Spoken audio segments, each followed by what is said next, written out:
You better be in the house when them street lights come on.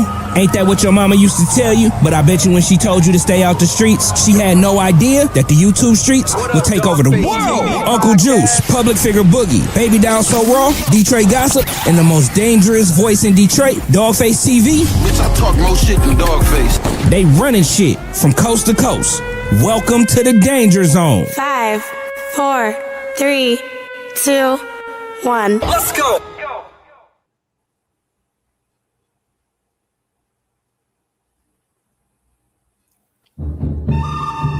Yeah. Hey. You now tune into the most dangerous podcast on the face of the earth. We controlling the algorithm right now. Everybody else, y'all sit back, wait for us to drop it so y'all can talk about it. I see a lot of conversation going on about this T Grizzly thing, man. We decided to switch it up tonight, though. We could have went with the obvious. We could have went with the T Grizzly, but we went with a little something else now. Dawgface, you know, Underdog TV, my bros is on here, man. Make sure y'all go follow Underdog Podcast over on Instagram. I got my homeboy Dawgface on the panel. You know what I mean? I'm over here on his platform, though. What's going on with you, doggy? What's happening, man? How you feel tonight? How y'all feel tonight? I'm feeling all right. I'm feeling all right. How you feeling this fine Monday night? How you feeling, Underdog? What's going on? Hey, I'm feeling wonderful, man. Hey, I'm ready to get into it. Yeah. I started to have my pen. I'll get to clicking, but I didn't want to hear Dawgface mouth. But I'm ready, baby. You ain't the only one with no pen, motherfucker. Let me get my pen. Hey, I went to Staples to get this one. yeah. Staples be having them shits. You get a lot of choose from. There's so many I choose from. Hey, listen, man. Welcome to Real Life Unfiltered. This is Dawgface TV. This is a collaboration between the Ruler Report, Underdog TV, myself. Shout out to that girl, Henny. Our sister is still she's working out the systems and shit. She'll be back. She sends her love to the Dog Pound, to the Ruler Gang, and to the Underdog Gang. Y'all know what it is, man. Hey, tonight, go ahead, Ruler Gang. I'm just going to sit back and enjoy this shit. I already watched it. All right, so tonight, man, we going over another deposition dealing with this James Harden situation. I really feel like that the last part of the one that we watched yesterday kind of opened up the door to kind of see what these other depositions was talking about. I mean, we're going to get to the Molo, you know what I mean? We're going to get to that as soon as possible, whenever, but we got this DJ Eric one, man, and if y'all paid attention to the interview with Moses Malone Jr. as well as the deposition, you know this individual is a key player in this entire story. So, I mean, I don't want to hold them up too much longer, man. We're going to be listening to this right now, man. Like the video up, share it with your family, share it with your friends, man, and let's get it. Hey, listen, we need y'all to like, share. Hey, Sauce Diddy. Hey, Diddy, you know what's up. you know we on that tomfoolery, Diddy. No, you ain't. Leave your ass right here. Don't you go nowhere. You know Eric, Diddy. Come on. You got a long-standing relationship. Hey, listen, for those of you who don't know, right here, up in front your ass off. No, you ain't. You better go nowhere. This right here is Sauce Diddy. For those of you who don't know that I was a DJ. I don't DJ anymore. But I was a DJ. And in 2014, I was the first DJ from the city of Detroit to break the Sauce Twins record. Anything Sauce Walker, Sanchi, they had a jam out. It was Charlie Boy called No Flavors featuring the Sauce Twins. And Sauce Diddy sent me that. I was the first DJ in Detroit to ever break a Sauce Twin record. Y'all know what it is. Yeah, the T Grizzly interrogation video is official, and he officially, listen, so before we get to that, so I have breaking news. I am the one who sent the video to Vlad. I sent it to Vlad, I sent it to Academics, and I sent it to Poetic Flacco. The video is T Grizzly keeping it real, keeping it gangster, not divulging anything, not even acknowledging that people were even involved with anything close to RTM, especially when it comes to any criminal activity. But listen, man, we're going to get with the T Grizzly situation tomorrow. Tonight, we have DJ Eric. Hey, Eric, I know y'all been watching. Hey, Eric, You big dummy. You big dummy. You big dummy. You big cold-blooded dummy. You big dummy. See what you did? Hey, DJ Eric. Hey, DJ Eric Dillard. Bring your ass to the front. Hey, DJ Eric. I know you ain't acting like you no gangster, because I didn't seen this deposition already. So DJ Eric, hey Houston, hey H-Town. Hey, DJ Eric, bring your ass. I need you to sit right here in the corner, nigga, and put your dunce hat on. Put your dunce hat on. Cause you big dummy. You big dummy. You big dummy. You big cold-blooded dummy. You big dummy. See what you did? Hey, DJ Eric, bring your ass to the front of the congregation, nigga. All right, today's date is September 23rd, 2019. We are going on the record at 11:59 a.m., beginning take one. Okay, sir, if you'll raise your right hand, I swear you in. Do you solemnly swear? hey, that nigga hand. Look at that nigga hand. Hey, everybody do Eric. Eric, nigga, the Ben, you thought the Ben 10 was something. you thought the Ben 10 was some shit. Hey, DJ Eric, look, hey, I need y'all to screenshot this. Look, come on, ruler, come on. Hey, y'all send that to our DM on Instagram, bro. Scared to death. Hey, Eric, boy, you gonna tell us some shit. Ooh, you a cold-blooded man. Yes, sworn Or in. affirm that the testimony you're about to give in this matter will be the truth, the whole truth, and nothing but the truth. I swear. Thank you. Good afternoon, Mr. Dillard. How you doing today, sir? You remember meeting me before the last deposition? Yes. Okay. And just to go back, at that last deposition, we agreed to postpone it until a future day, until you had a chance to hire counsel. Is that correct? Yes. Okay. You remember that last deposition that we? Hey, listen, Eric got a Coca-Cola right there. I wonder who done gave him that. I wonder if he got some McDonald's and shit too. That's not a good sign. When you got like drinks and shit and refreshments there, you know what I'm saying? You got a Coca-Cola. Hey, James Harden had a glass of water. This nigga got a Coca-Cola. That's a bad sign. Accommodating that for we were cooperation. speaking, and I gave you a transcript from the Darian Blunt criminal trial. Yes, sir. Okay. And I gave you an opportunity to take that transcript to review it for your later deposition. Yes, sir. Okay. Did you get a chance to review that transcript? Okay. And in that criminal trial, did you tell the truth and answer all the questions to the best of your ability? Yes, sir. Okay. And after reviewing that transcript, do you agree with everything you testified to in that transcript? Oh, yes. Okay. That way we don't have to go through every question that was asked at that criminal trial. So that's going to save us a lot of time. All right. What's your phone number? My phone number? Mm-hmm. My present phone number? Mm-hmm. Do you feel comfortable? No, I don't. Can we go off the record? Sure. He's a little concerned about Moses Malone having access to his personal information. So we would gladly turn that over to you, but we prefer to do it off the record. That's fine. That's fine. You concerned about what? Yeah, I want Moses to have it. What the fuck you think Moses gonna do to you, nigga? Moses is the one who alleged that you niggas. What are you afraid of? Who? Hey, Eric, this ain't starting out well for you, buddy. No problem. Sorry. So we'll get that to you. Going off the record at 12 o'clock p.m., end of take one. Right, back on the record at 12:01 p.m., beginning take two. And we agreed to get your number off the record, but just for the purposes of the record, do you have the same cell phone number now that you did at the time Mr. Malone was attacked at VLive? Yes. Okay. And who's the provider for that cell phone? Well, I got Sprint. Okay. And was Sprint the provider at the time of the attack? Yes. Okay. And Sprint's your current provider? Yes, sir. All right. Now, do you have a personal email address? I don't have a personal email address. You have a business email address? No, I don't. Okay. You don't have an email address at all? I have my girlfriend's email address. I don't need your girlfriend's email address. That's the only email that I use. I had an email, but I lost. I can't get in it. Okay. When was the last time you used that email that you had in the past? Probably about 4 years ago, 4 or 5 years ago. Okay. And did you use that for business or personally? I mean, my life is business and personal. Okay. That's like, okay. I don't have a kind of no separation. What was that email address? World famous Harlem Night @gmail.com. Okay. That's how long it was. I worked at Harlem Nights probably about 10 years ago. I just never changed it. And you haven't used that email in 4 years? Yeah, about 4 or 5 years. Okay. Are you on social media? Yes. Okay. What platforms do you use on social media? Instagram. Okay. What's your Instagram handle? 713 DJ Eric. You have a Facebook handle? No, I don't have a Facebook.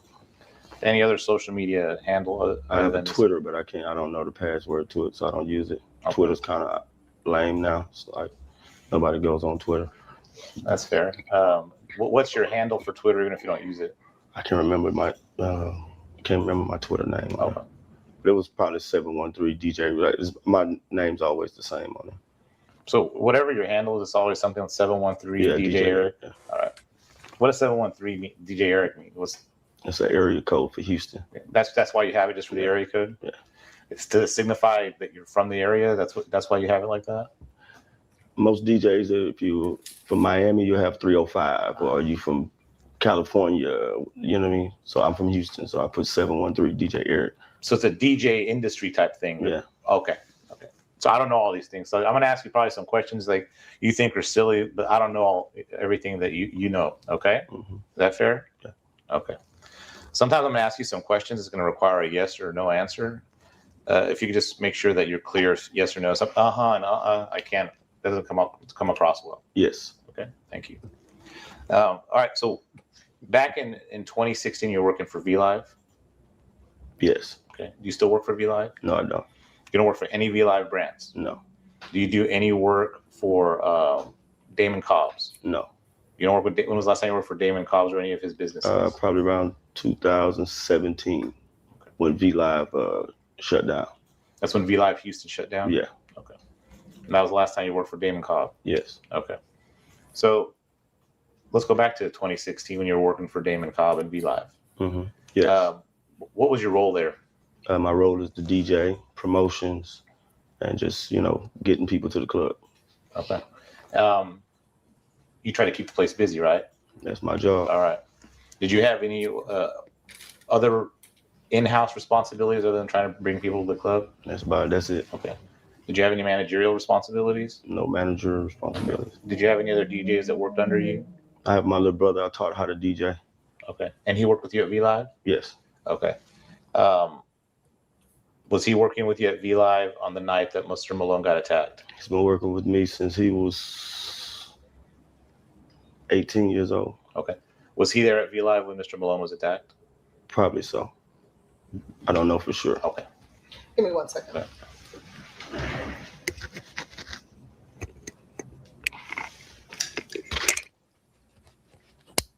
Let me talk to you for a second. Do you go for it? Yes. Yes. Okay. Going off the record at 12:05 p.m. End of take 2. All right, we're back on the record at 12:06 p.m. Beginning take 3. Okay. So when you were working at VLive, who were your supervisors, or who'd you report to? Well, mostly report to Chris, DC when he was there or something like that. Blunt. Okay. Really not supervisors. It's like we're in the club. Everybody communicate a little bit. Okay. Well, is there anybody that had authority over you in VLive other than Damon Cobb, the owner? No. Okay. So Chris Shizer didn't have any managerial authority over you? And Darian Blunt didn't have any managerial authority over you? How about Emaine Molo? No. Okay. So you kind of just had your own responsibilities and you could go and come in whenever you felt like it? I'm a DJ. I'm going to go to work. I work. They pay me to come to work. I come to work. Understood. And when it's over, I leave. I just want to make sure I'm clear. So like nobody could tell you when to be there, when to leave, or had any control over you? No. Okay. So that night, you're not sure if your brother was there DJing with you? No. No, he wasn't? Or no, you're not I said sure? I'm not sure if he was there. Do you normally have another DJ with you while you're DJing? Yes. That's pretty standard practice? Yes. Is it normally your brother? Yes. Okay. Are there any other DJs that would normally DJ with you at VLive? Big Though. Okay. He was a DJ there. We had another little guy named DJ Colo also. Okay. I'm sorry, how do you spell Colo? COLOW. Okay. Did any of those other DJs DJ with you the night Mr. Malone was attacked? I can't remember. Okay. So from what you can tell, you're the only DJ at VLive that night? Somebody has to DJ before I get there. I get there at 2:30 in the morning. Okay, well, that's good. So somebody's there. Somebody has to set the music up. Okay, what time does somebody have to get there to set the music up? When it opens up, 10 o'clock, 9 o'clock, whatever time it's open that day. Okay. And you don't normally get there to set up, do you? No, I don't set up. So there's always another DJ ahead of you to set up for when you come in at 2? Yes. And you normally come in at 2? Yes. Okay. I always get, after I leave the clubs, promotion. I see. So you're out at other clubs trying to recruit people to come and hang out at VLive. It's not really recruiting. It's an after hour. So people are already out. Okay. And it's other clubs also that people want to go to. So it's really the best man win. Whoever gets the right people to come to the club, you win. And is there do you have a pattern of clubs you try and hit up on Fridays to try and get them to go to VLive? Fridays, Saturdays, Sundays, whatever club is popping that day. Okay. So you have a general idea where you need to go that night to try and recruit or promote the club for people to come after hours, right? There you go. Okay. Back in 2016, what were the other clubs that you typically on a Friday you go to try and get people? Aura. Okay. 2016. What was it? Mercy. Engine Room. And Aura is the only club that's still open right now. So back in 2016, those were the 3 ones that on a Friday night were pretty busy? Yes. And you try and go get people to come over and hang out at VLive? Yes. All right. And so just going back to the practice at VLives, there's always a DJ there until you get there at 2. And does that DJ that set up stay or they leave? Most of the time they'll stay. Okay.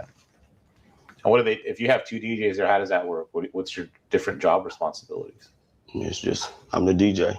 He's the DJ. He plays the music before I get there. Mm-hmm. You know, it's like, opening acts, put it like that. Right. And then when you get there, they're the back burner and you take over. They're the back burner. Right. Okay. And just so the ladies and gentlemen of the jury understand this layout, are there tables at VLive? Cables? Tables? Yeah, it was tables in VLive. Oh, like VIP tables, right? Or sections? Yeah, sections. Put it like that. Booths. Okay. And is there a section next to the DJ booth? Yes, it's 2 sections next to it was 2 sections next to the DJ booth. Okay. So like the DJ booth in the middle, and then you guys. There's 2 sections on each side. Okay. All right. And the stage was right there. How many feet would you say the DJ booth is from the stage area? Probably about 5 feet. Oh, it's right there. Yeah. Okay. And the DJ booth and those sections, from how far would you say those are from the front door at VLive? Probably about 50, 60 feet from the front door. Okay. How big is the area, like the stage area, the DJ area, and when you walk into the entrance? How many square feet do you think that is? I don't know how many square feet. Let me put it this way. Okay. How many booths are there in that area where the stage is and the DJ booth is? It's only 2 booths next to the DJ booth. Okay. It's 2 booths. And then are there other sections in that area? On the other side. Okay. And how many of those sections are on the other side? 1, 2. It's probably like 7 on the other side. Okay. So there's basically 9 sections on that first level? Yes. With my limited understanding of clubs, I mean, my understanding there's more valuable booths or tables than others. What's the VIP or the more VIP sections? Closer to the DJ booth. Okay. That's where you put your best customers? That's almost every club in America. Okay. Closer you are to the DJ booth, closer you are, that's the higher the tables are. That's where all the attention is, right? Yes. Okay. And people pay for more attention, right? Is that right? Yes. Okay. So, we went through this a little bit. You had a chance to review your transcript? Yes, sir. From the criminal trial? Yes, sir. All right. I want to talk about that night a little bit, okay? Yes, sir. All right. So let me qualify something. let me qualify something before we continue. I need everybody to like, subscribe, and share. Tell a friend to tell a friend that Doggy Dog, Ruler Gang, Ruler Report, Underdog, the most dangerous voices on YouTube are in the building. We're live on YouTube. This also will be on Patreon as well. And I'm going to tap into my clipper to clip this shit up because you ain't seen nothing yet. If y'all don't like, subscribe, and listen, fuck all the liking. Fuck all. I don't even give a fuck. Share this bitch and tell the motherfucker to tap in. We finna go crazy tonight because this nigga right here, you can tell this nigga nervous. He gonna tell it all.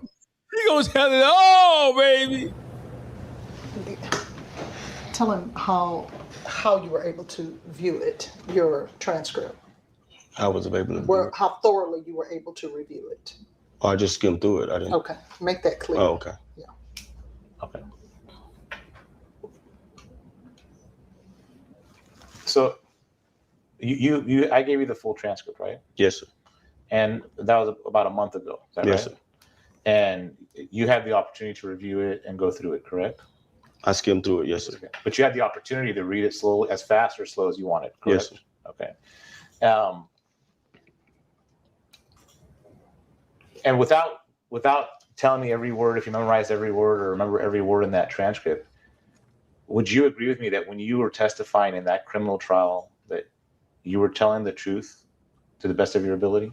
Yes. That you were under oath? Yes. You were put under oath to tell the truth? Yes. Okay. Did you tell the truth at that criminal trial? Yes. Okay. Because you're not the type of guy that's going to swear to God and then go lie, are you? Objection to form. I think that's argumentative and bolstering. Go ahead, you can answer. Are you? You can answer. Oh, I mean, anything I can remember, I will remember. Right. Yes. But when you put your right hand up and you tell the truth, nothing but the truth. Yes. You respect that, right? Yes. And you're going to tell the truth, correct? Yes.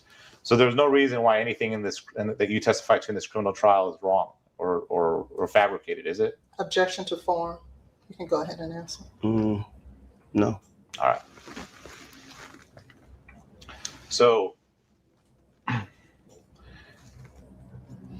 you normally arrive at VLive around 2:00. Clubs close around 2. I get there maybe if it's not traffic, 2:15. Okay. All the clubs are kind of in that, I don't go to clubs that's an hour away because nobody's going to come there. That doesn't make logical sense. Okay. And you remember, so just on any standard protocol with VLive, you typically get to the club at 2:15, 2:30, right? Yeah, in between 2:15, 2:30. And you testified to that at the criminal trial, right? Yes. Okay. And then you remember testifying at the criminal trial that when you arrived, you saw some commotion at the front involving Darian Blunt and Moses Malone Jr.? But it wasn't commotion. They were just talking loud, remember? That's what I told them. Well, I'll get to it where you said you literally used the word commotion in the criminal trial. That's maybe what they had told me, so I was just commotion. Okay. Describe to me what you saw when you arrived between Blunt and Moses Malone Jr. When I pulled up, Moses Malone Jr. and Blunt was at the car talking. Okay. And then they started talking a little loud, and so I went inside. Okay. So when you say at the car, whose car? Moses Malone Jr.'s car. And where was Moses Malone Jr.'s car parked? Parked in right in the VIP parking area right there underneath the shed. Okay. It's a shed right there. I parked right there, and he was parked right there. Does Moses Malone Jr. normally park in that spot? Yeah, first come, first serve. Whoever gets there first to park in there. Okay. And has Moses Malone Jr. parked there before? Yes, sir. Okay. Is he known to park there? Yeah, first come, first serve. If it's a spot there, most people there try to get in quick as they can. Okay. They try to get to the club to get a good spot. Understood. But is Moses Malone Jr. known to park in that spot regularly? Yes. Okay. What does that mean? So let's take a step back here. Is Moses Malone Jr. considered a good customer at VLive? Yes. Okay. And how long do you think he had been going to VLive before that night? I can't remember how long he was coming. But pretty regularly? Yeah. Everybody said it was after he got his father died. Okay. After he got his what do you call that stuff? The settlements and I don't know what them things called. when your parents or somebody die. Inheritance. But you don't know that one way or the other, do you? Yeah, I don't know. No, you don't know. So I'm going to try and ask you questions about what you actually know that you have personal knowledge about, okay? Mm-hmm. So before Moses Malone Jr. arrived that night, did you know he was going to be there? No. Okay. Was that a big night though, that Friday night? Every Friday, Saturday, and Sunday is big nights, club business. So every Friday, Saturday, Sunday, is that usually when the big name regulars come out and hang out there? Not really strip clubs. Strip clubs is any given day. Okay. Friday, Saturday night, it could be anybody show up. All right. Yeah. So when you arrive at the club, you see Darian and Moses communicating with each other, right? Yes. Explain to me what you visually saw.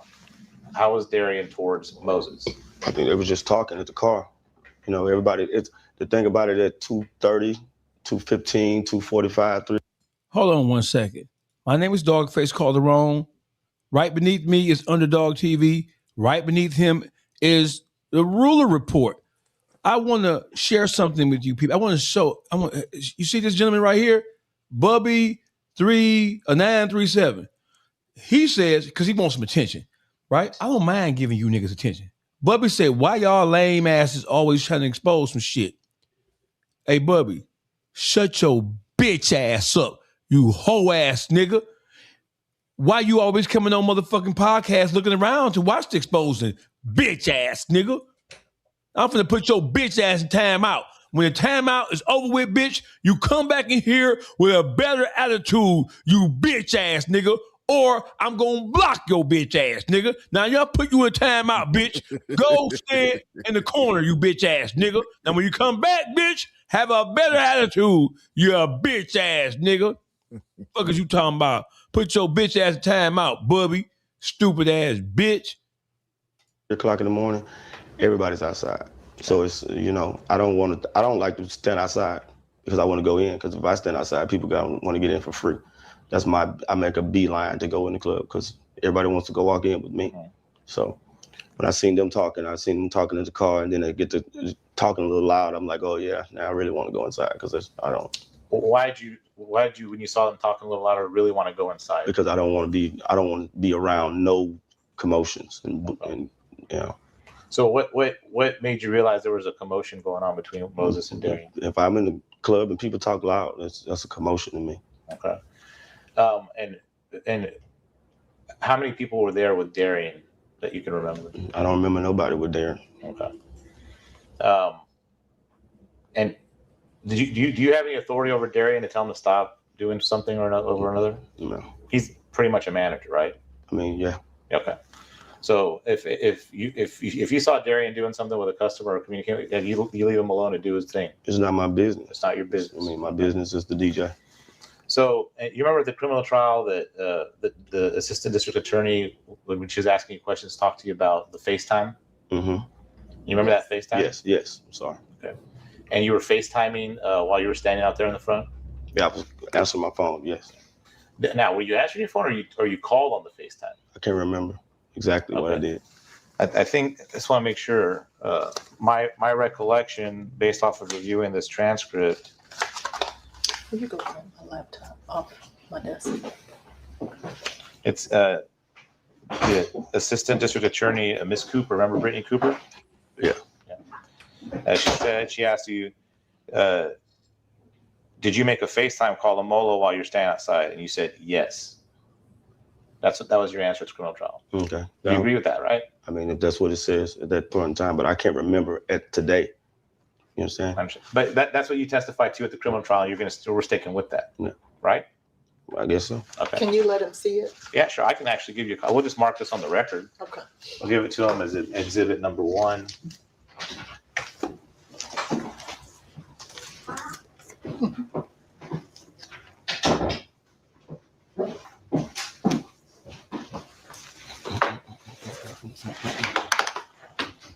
Can you refer us to a page? Yeah, definitely. If you can go to page 107, the number's on the top right. I see it.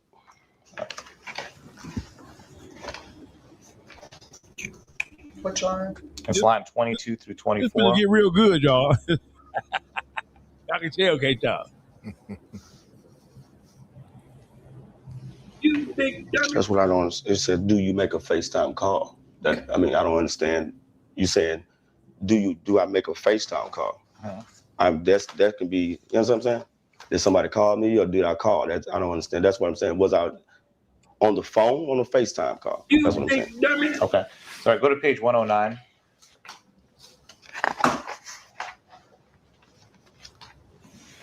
Line 6 through 12. It says, when you make a FaceTime call, you're standing, you said, and then you respond, it's 2:30 a.m. Yes. And then she says, let me finish. When you make the FaceTime call, you're standing outside in front when all this is going on. And you said, yes. Headed in toward the club. Yes. Is that right? So number 6 said what? 2:30? Number 6 through question 2:30 in the morning. Number 6 through 12, yes. It lasts how long? I don't see what she said. Let me finish on here or whatever you. It's 9. Number 9 says, let me finish. You big dummy. Page 109. Oh, that's wrong. Sure. 6 through 12. Big dummy. You make the FaceTime call. You're standing. And then you respond, it's 2:30, yes.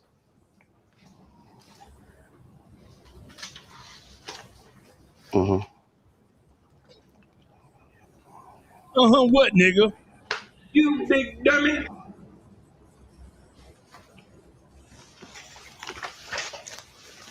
So you made a FaceTime call at 2:30. You called Molo. That's right. I can't remember if I made a FaceTime call or not. This was probably what I was confused about right here. When you're saying, did I make a FaceTime call or did I get a call? Was I on FaceTime? Because I was on FaceTime. You understand?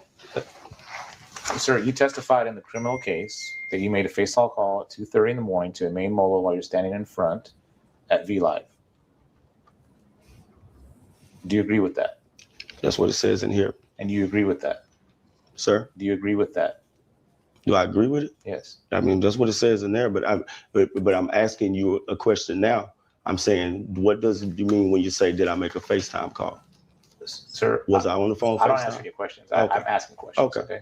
You're here to answer questions. Okay. He's trying to get a clarification so that he doesn't give you the wrong answer. So if he's asking you a question, it's only to clarify it so that he doesn't give you a false answer. So if you need clarification, ask. Yeah, I don't. Okay. If I ask you a question that you don't understand the question, just say you don't understand the question. I'll rephrase it. Okay. Okay. Is that fair? Yes. Okay. If I ask questions and you answer them, it's going to be a much easier and smoother record for both of us. Okay. Yes. I want to be respectful towards you, give you an opportunity to answer your questions, and if I need to rephrase it, I will just ask. All right. Yes. Okay. You testified in the criminal trial that you were in front while the commotion between Darian Blunt and Moses Malone Jr. was occurring, and you made a FaceTime call to Molo. And do you agree with that? Yes. All right. Damn. Do you remember why you were communicating with Molo through FaceTime at 2:30 in the morning? I talked to everybody around 2:30 in the morning. At that point in time, if I can recall, I was telling Molo to come around the back. And why were you telling them to come around the back? Because it was a commotion at the front door. Okay. So how long did it take you to tell her to come around the back? I can't remember. Okay. It says I was on the phone for 2 minutes on this paper I just looked at. Mm-hmm. So let's go to that page.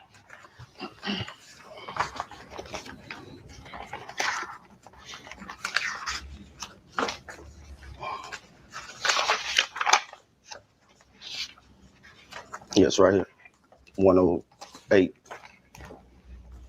All right. So 108, you and no, Ms. on page 108. 108. You and Miss Cooper and Miss Reeder, the assistant district attorneys in the criminal trial, had gone through your phone records. Remember going through the phone records with them? Okay. And remember they confirmed that those were your phone records, and they found that FaceTime call at 2:30 in the morning. Is that right? Yes. Okay. And that FaceTime call was 2 minutes and 59 seconds. You remember that? Yes. It's almost 3 minutes. Yes. So in that entire 3 minutes, you were telling Molo just to come through the back? Come around the back, and then trying to explain to them where to come to, because it was a back gate, and the back gate was locked. Let me ask you this. Okay, does Molo work at VLive? No, she really don't. She works there, but she doesn't work there. She's in charge of bringing people. She was in charge of bringing people also. In 2016, did Molo work at VLive? She was in charge of bringing people and bringing girls, but she didn't work there. Molo had a store, so she wasn't there every day to work like that. Okay, so it's your testimony today that in 2016, when Moses Malone Jr. was attacked, Emaine Molo was not working at VLive. And she might have got paid from VLive, but she didn't work there. It's a difference in club business. There's people that can work there. They work there and be there every day. This is their job. There's some people that can come up there and just make some money. You know, you bring a high-profile client to the club, you get paid. You give the club will give you $100 and stuff like that. That's the difference from working and work there. Okay. It's bodyguards and bouncers that come up there and they don't work there, but they bring clients. And are you trying to say part-time nigga? Because hold on. You big dummy. You big dummy. You big dummy. You big cold-blooded dummy. You big dummy. See what you did? Hey, nigga. This nigga is finna tell on everybody. There's no way this nigga is this stupid, and y'all think at this point that he ain't finna spill the beans. The club will say, okay, appreciate you for bringing this high-profile client here. Here's $100. Okay. Here's $50. If they're a better client, they get better money. I bring a high-profile client to that motherfucker, and you try to give me $50 or $100, and this nigga, high-profile meaning nigga finna drop some bands in that bitch.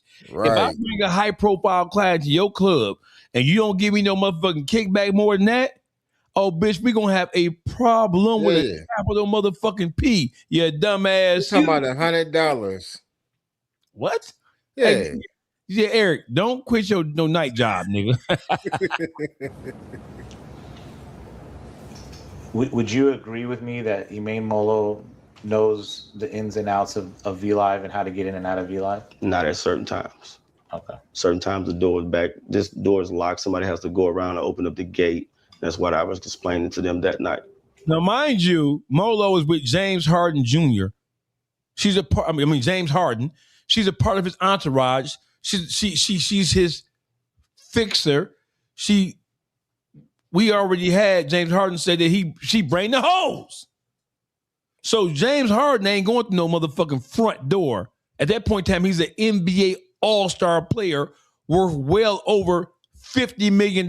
He ain't going to no back door. And the person who is like his personal assistant don't know where to go. That somebody had to go around, hold on, let me get somebody to come open up the back gate. So that's your position. Your position is it took you 2 minutes and 59 seconds to explain to Emaine Molo how to come in through the back entrance. Yes. All right. And it just happened to be at the same time that Darian Blunt and Moses Malone Jr. were having a confrontation. Oh, yes. Okay.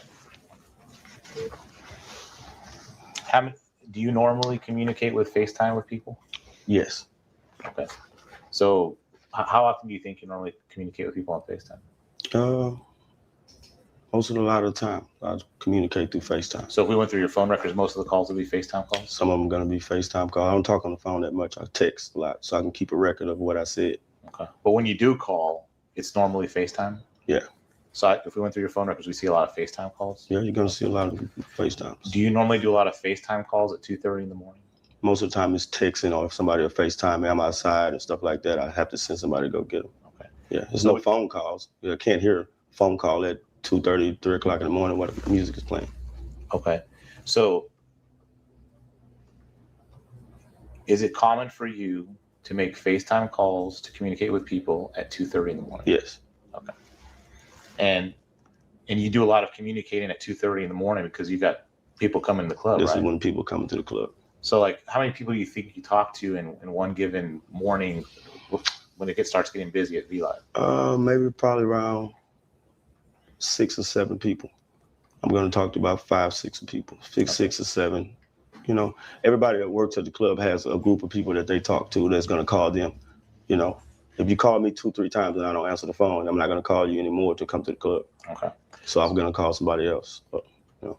So let's use your 6 to 7 people. So out of those 6 to 7 people, about how many of them you FaceTime at 2:30 in the morning? Most of the people are going to FaceTime me or text me. So on the night that Mr. Malone was attacked, we're going to see about 6 or 7 FaceTime calls around 2:30 in the morning? Probably not that night. Probably the night before or the night after or something like that. Why not that night? Because nobody was coming to the club after he got attacked. Mm-hmm. You understand? Mm-hmm. The police outside. They're not calling me to come to the club at that point in time.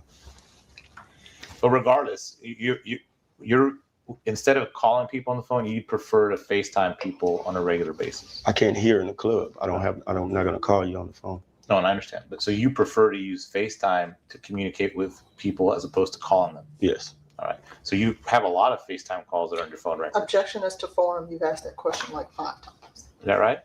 Answer. Yes.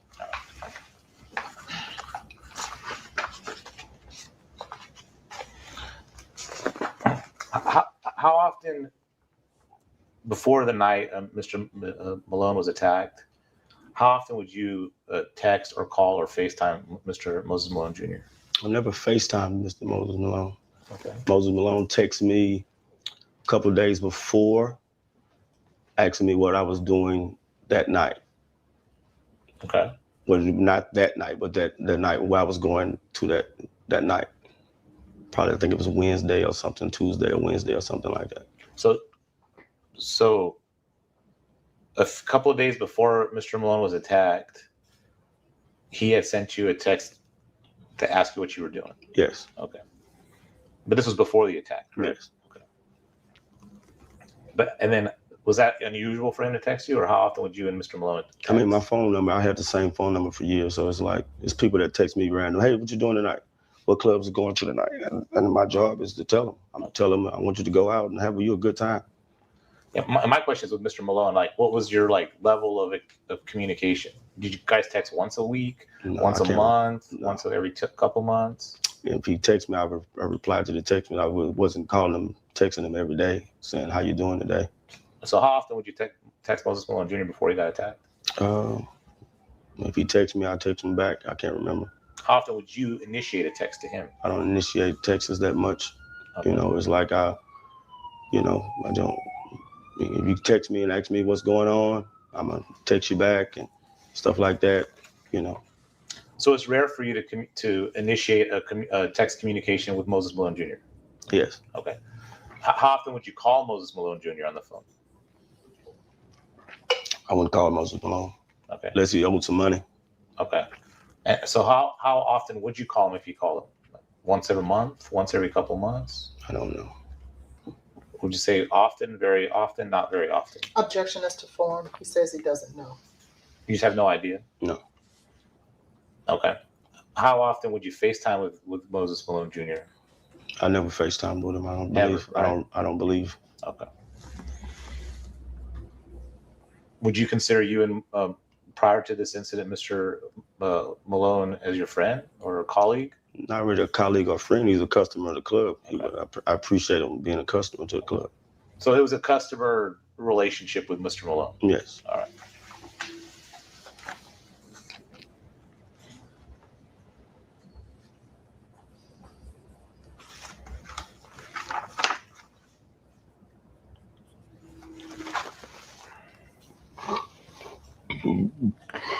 Sorry.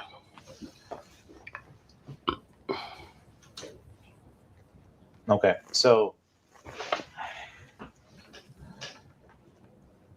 what was Chris Scheiser's role at VLive? Same as a manager, kind of like a manager, but still try to not really a manager, kind of manager. What they call them? Concierge type people, take care of people. You know what I mean? So you really can't say a manager. It's like, concierge kind of. Okay, and so what was his role different? How was his role different from Darian Blunt's role? If you know. I don't know. Okay. Now, going back to that night, so when you're FaceTiming with Molo, the commotion has happened with Darian and Moses, and would you go inside to the club? Was the commotion over? Was it over? Mm-hmm. When I seen people talking loud, I walked in. I didn't sit outside and say, "What's going on?" Okay. You know, I went inside the club to go do my job. Okay. After this commotion happened, police arrived to VLive, right? Yes. Do you know how long after you went to the club the police showed up?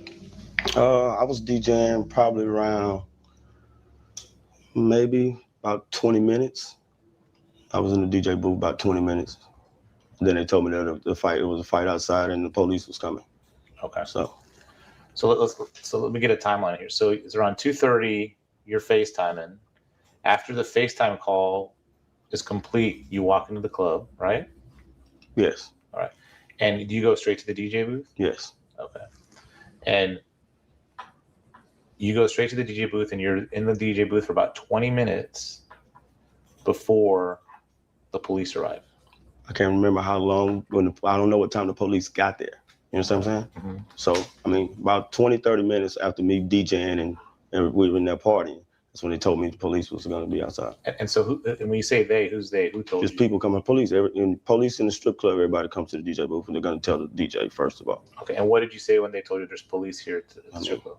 I didn't really care at that point. Did you announce that over the No, intercom? you're not put announce. It's police outside in the strip club. And you just kept DJing? Yeah. Okay. And then at what? Okay, so we're there right now. And at that point, had you seen Molo and James Harden come into the club yet? James Harden was already in the club. Where was he at? Next to the DJ booth. Was he on the right one or the left one? Right. It was like a wall. It's a wall right there that James liked to be in. It's in the DJ booth, like next to the DJ booth. Oh, that's like the area he liked, he preferred? Like people couldn't see him. Okay. So it's like at the front, but it's a little more it's a little more hidden for him. It's not really hidden. It's just a wall. It's like this wall that's right here. Mm-hmm. That's how it's a wall, but his section is here, and it's a little wall in the DJ booth. Because I used to put my back on it to DJ. I see. You understand? It's like a little column, that holds the building up. Whatever goes on, I don't know what a beam. A beam. Okay. Yeah. Okay. How long had Molo and Harden been there in that section? Probably about 15 minutes. So let me take a step back. So when you walk in from the inside to the DJ booth, were Molo and Harden already there? No. Okay, you were already DJing when they arrived? No. With the FaceTime call was me telling them how to get around to the back door. You understand? Right. Then I went to the DJ booth, and they went, and the security went and got them and brought them inside the club. So they got to their section about the same time you got to the DJ booth? Probably about 5 minutes after. I can't recall. Around that time? Yeah. Okay. We don't have to be exactly per minute, but around the same time? Yeah. Okay. So they were in their section around the same time you were in the DJ booth when you guys heard the police were here? Yes. All right.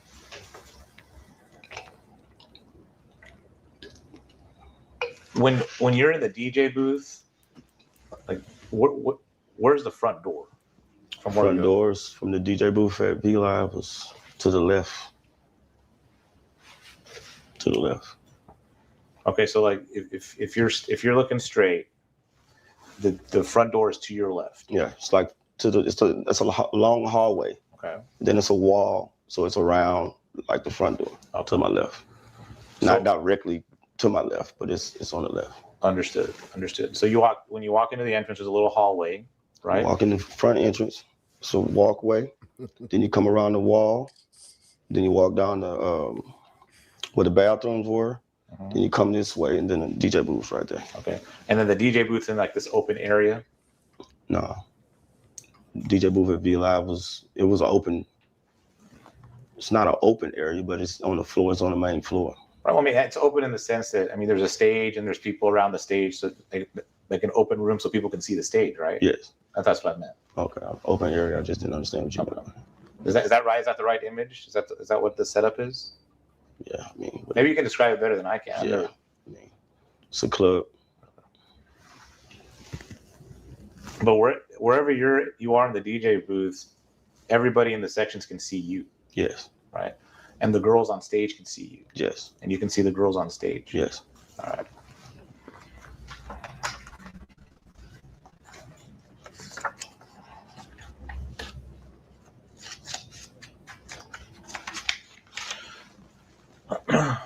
So when you're notified that the police are here, you keep doing your DJing. Do you communicate with Molo and Mr. Harden at all? No. Okay. You don't tell them, hey, the police are here? I mean, I don't want to tell nobody that the police is there. I mean, just unless the police are coming in the door. I mean, I know police being outside is not something that's going to stop. Okay. So then at some point while you're DJing, you announced that there's a green light on Moses Malone Jr. Right? That was way after, after the fight, after they fight and did all that stuff, and the police was outside. Yeah, Okay. So you announced that there's a green light, and so just for timing purposes, was this before you heard the police were there, or after you heard the police were there? This was after the police was there. Okay. Or after you heard the police was there? Yeah, after the police was there. Okay. And was this before the club was shut down by the police? Probably around a couple of minutes before. Okay. And James Harden and Molo were next to you when you made that announcement? I don't remember where they were at that point in time. All right. But it was way after you arrived to the DJ booth, right? You announced that after, long after you arrived to the DJ booth, correct? Yes. Okay. And why did you make that announcement? Because he had the police outside. So that's I wanted him to understand that he wasn't allowed up there anymore. Because that's disruptive to the business. Yeah, right? That's very disruptive. And when you say there's a green light, you mean that you're not welcome here anymore? You're not welcome. Yes. Right. And his bodyguard was in there also. So that's why I really wanted him to understand it. Go somewhere else, please. Oh, because you saw his bodyguard in there, so you want to make sure that his bodyguard heard that, right? Yeah. Where did you see the bodyguard when he's walking through the club? Okay. Is he a big guy, the bodyguard? Yeah. He's noticeable? Yeah. Do you know the bodyguard? Yes. What's his name? What was his name? Big John. He used to work at VLive also too. Well, not work, but he used to get paid for bringing clients too.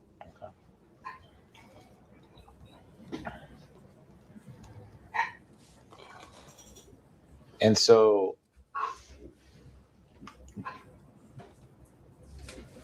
did you get permission from Damon Cobb to say there was a green light on Moses Malone Jr.? Nobody gave me any permission to do anything. Did you get permission from anybody in the management group to do that? No. Okay, you just did it on your own. Wait a minute, I have a question to ask. Yeah, go ahead. So, when you walked in the strip club, you saw and you observed the commotion. That commotion was Darian Blunt arguing with Moses Malone Jr. It was a commotion, so you just kept on going about your business. Because whenever there's a commotion, you don't want to be around the commotion, so you go into the club. Right. You don't know what you make a FaceTime phone call. You get one. It's Molo, and Molo's with James Harden, and you're telling Molo how to get around to the back of the club to bring James Harden into the building.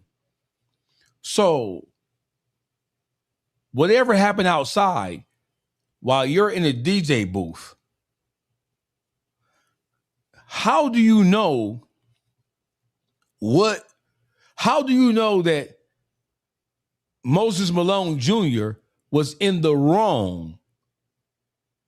And because you made an announcement that it was a green light on him, which according to you means that he can't come back in the club. Which we all that ain't know. what green light mean nowhere in America, nigga. I done been to a few strip clubs. When you telling motherfuckers it's a green light on the motherfucker, that means it's a go on the nigga. Definitely. Right? That's one. Number two, why would you say that it was a green light on him when you just said you was in a club, you didn't see a fight or none of that kind of shit? How do you make the assessment?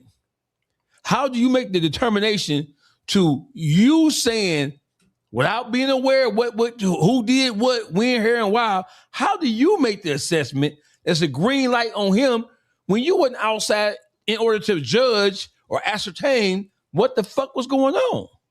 Because he already knew what was going on and why it was going on. That don't make no sense, boy. Like you said, the green light. We all know what a green light means. So for him to say that it was a prior conversation in my mind about this dude, and then who knows what was said on that phone call? Was they out here whooping his ass off front, let us in the back. Yes. Okay, you said that on your so. Did Damon Cobb ever hear that you said that on the intercom? I don't even remember if Damon Cobb was there that night. Okay. But after the incident, did he come to you and say, "Why'd you say there's a green light on Moses Malone Jr.?" No. Did he ever get upset with you for saying that? No. Okay. Did you ever talk to Damon Cobb about the situation with Moses Malone Jr. after the incident? I don't recall. I don't remember. You didn't remember? Did you guys have like a company meeting afterwards saying this happened with one of our best customers? He got attacked by our manager. How are we going to address this? No. There's no like safety meeting or anything to discuss that? No. Okay. Was anybody fired from management after the attack on Moses Malone Jr.? I mean, the club closed down not too long after. It's like, I think everybody fired themselves. I mean, it was kind of. Did the club closing down have anything to do with Moses Malone Jr.? No, it had something to do with its taxes. Damon never paid his taxes on the building. Okay. But that was completely different, right? Yeah. And how long after the attack did the club close down? I can't remember how long after. Okay. But he was so far in debt on the taxes. I mean, club was closing anyway, probably. Okay. But it had nothing to do with Moses Malone Jr.? No. All right. So when you were standing in the front, FaceTime with Molo, is there security in the front? There's always security at the front. Do you know the security personnel? Do I know them? Did you know them at the time? No, I don't speak to them. I mean, I know them. Hey, how you doing? Keep on going. I don't, because there's no point for me to talk to them, honestly. Right. Who was responsible for like hiring that security or making sure that's Damon. The club should hire him. Damon Cobb was responsible for that? Yes. Okay. All right. Was there security out that night when Moses Malone was attacked? Yes. Okay. And because it was Darian Blunt that was engaging with Moses Malone Jr., is that why the security backed down and didn't stop it? I mean, because I figured that. Objection as to form calls for speculation. If you know, if you personally know. Oh no, I don't know.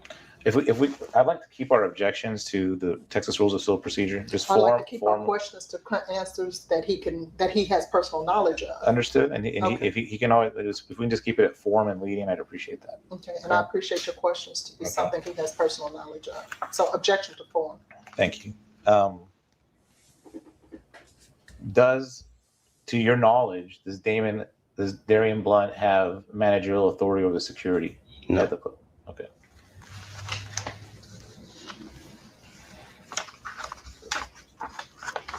When you were in the front, did the security step in and intervene between Darian Blunt and Moses Malone Jr.? No, because it wasn't. I mean, they're just talking loud. There's people talk loud all day. And it's just we talk loud. Everybody's drinking and they're gonna talk loud. Yeah. So, and to your knowledge, so how often would there be fights at VLive? Not that often. I mean, people act like they want to fight and get into it, and then they, it's over with, and everybody goes in the club or something like that. It's not really fights. As long as you had worked there, had there been any shootings or stabbings or anything violent happen at VLive? There was shootings there. How often? I mean, it was probably about two, 3 shootings there. Not often. I mean, but the time it was open. Okay. And how long was VLive open? VLive was open probably about 2-3 years. Okay, so there was only 2 or 3 shootings in 2 or 3 years? Yeah. So it's not too many. Yeah, that's a lot. Okay. 1 is a lot to me. Okay. So it is a lot. There have been several shootings. Mm-hmm. That's dangerous, right? Yeah. Can I, 1 second, let me talk to you. Go off the record. Going off the record. Sorry, going off the record at 12:47 p.m. End of tape. Let me talk to your dumb ass. Let me talk to your dumb slow ass nigga, because you finna walk into dangerous territory right here. Let me talk to you. What is your assessment so far?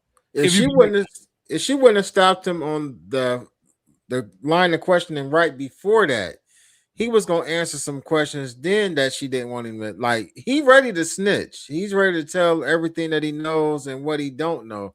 Because then she hit him with the, you don't have to answer it if you don't know. But I'm seeing the setup. He's about to let some information go that was being asked to James Harden. Now I'm seeing why the lawyer was asking certain questions, like where was James Harden sitting at? Was it next to the DJ booth? Because he didn't already told him his spot is next to the DJ booth. He already told him. Underdog.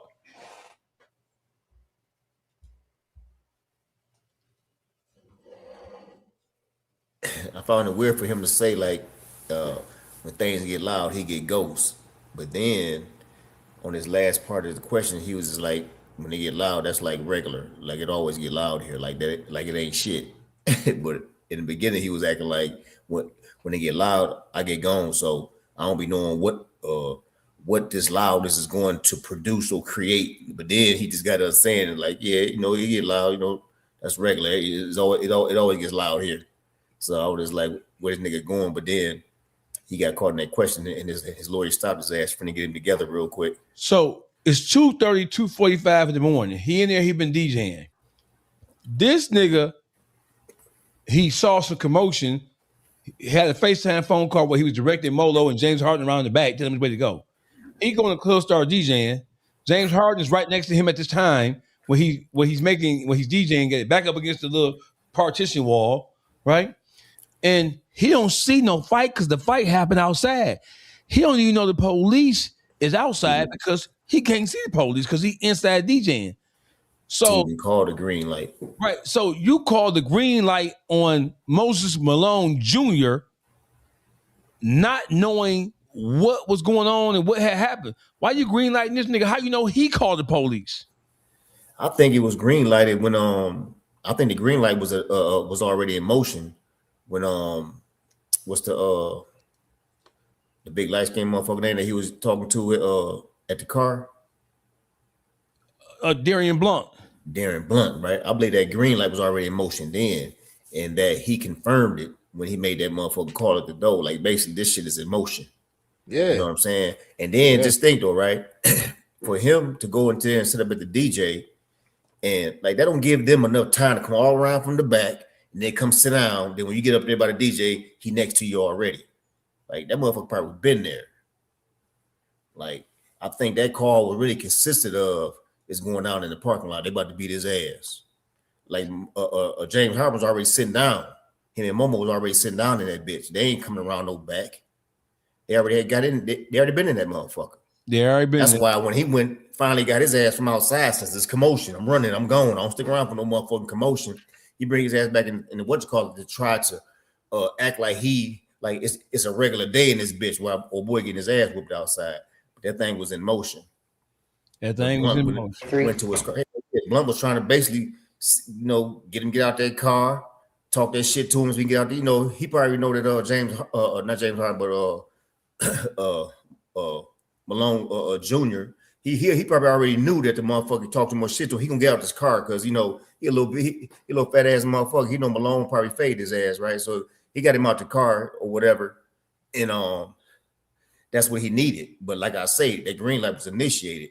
And when that motherfucker probably went in the car when he seen Malone, was like, man, get this motherfucker off my car talking crazy. And that's why when in Malone's deposition, he said that he looked at Blunt like what the, I'll whoop your ass. But then he said he looked to the other side like, damn, I'm surrounded. So they needed him to get out that motherfucking car. That motherfucker was around for that part. He seen that part was in motion. That's when he walked his ass. He called Momo like, yeah, it's going down out here. I'm finna step in and do my fake ass DJ role. You know what I'm saying? And we are back on the record at 12:49 p.m. beginning take 4. And Mr. Dillard, were all of those shootings prior to the incident involving Moses Malone Jr.? Yes. All right. Had anybody else ever been robbed or assaulted prior to the attack on Moses Malone Jr.? Not that I know of. Okay. Has anybody been has the ambulance or ever been called to that area before the night Moses Malone Jr. got attacked? Huh? Has the ambulance ever been called to that location at VLive prior to the attack on Moses Malone Jr.? Yes. For various reasons? Yes. Okay. Fights? Yes. Okay. Have you ever seen people or customers or clients with weapons at VLive? No. So when these shootings occurred, were they inside or outside? Most shootings gonna be outside. Nobody ever shot inside the club. Have you ever seen fights or anything aggressive going on inside the club? People will get into little altercations and security break it up and take them outside and stuff like that.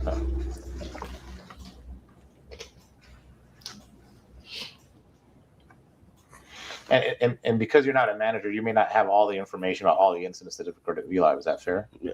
Okay. Probably a manager would be the better person to talk to about that. Yes.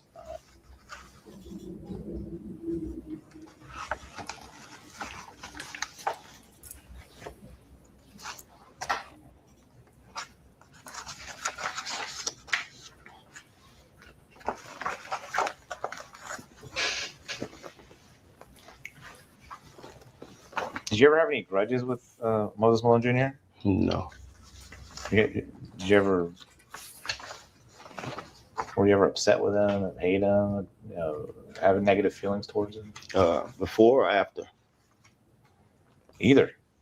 I was mad at him afterwards. Why are you mad at him? Because all the stuff he puts about me on Instagram every day. Every day he posts something negative about me on Instagram. Almost every day. Okay. Every day. But before this incident, you didn't have any issues with him? No. When did he start posting stuff about you on Instagram? Probably after all this stuff, this fight and all this stuff happens. Like the next day that they, I can't remember which day it was, but it started. Did you ever say anything to Moses to upset him or instigate that? Do you feel like you did? No. I mean, I went on Instagram and ranted a little bit, after he ranted, then I said, I'm not going to worry about him at that point.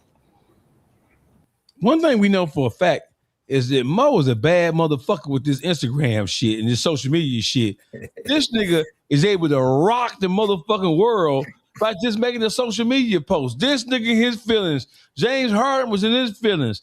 Molo was in her feelings. Everybody in their feelings. But the power of social media is a bad motherfucker, bro. So for anybody who's saying, I don't care, niggas care. Niggas don't like a nigga rather you fuck they bitch than talk about them on social media. Talking about nigga on social media, the embarrassment that comes with that, especially if there's some truth to it, and you can't defend it. Niggas hate that shit. Are you familiar with this post? Yes. When did you post that?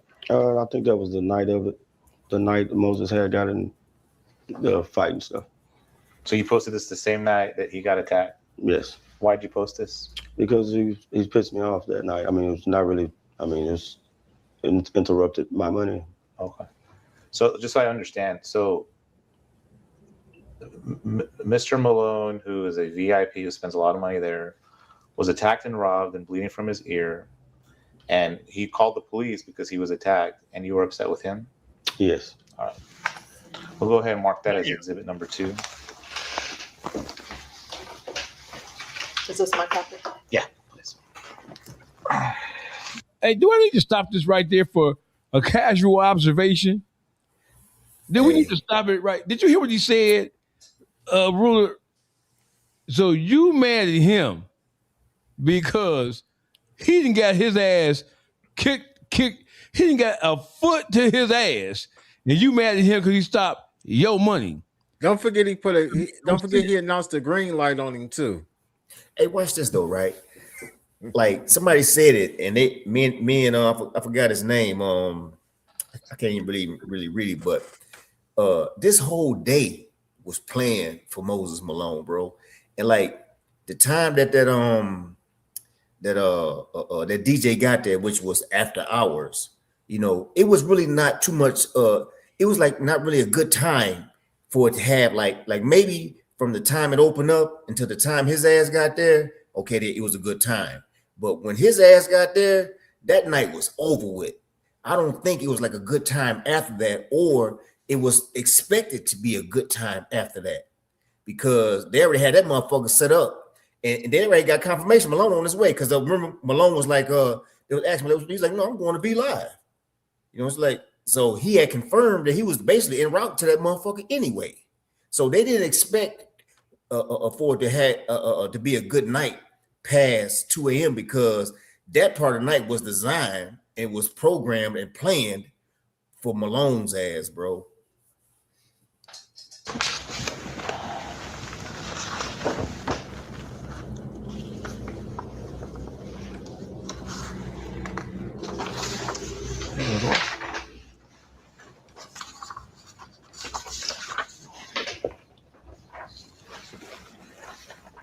When did you post this one?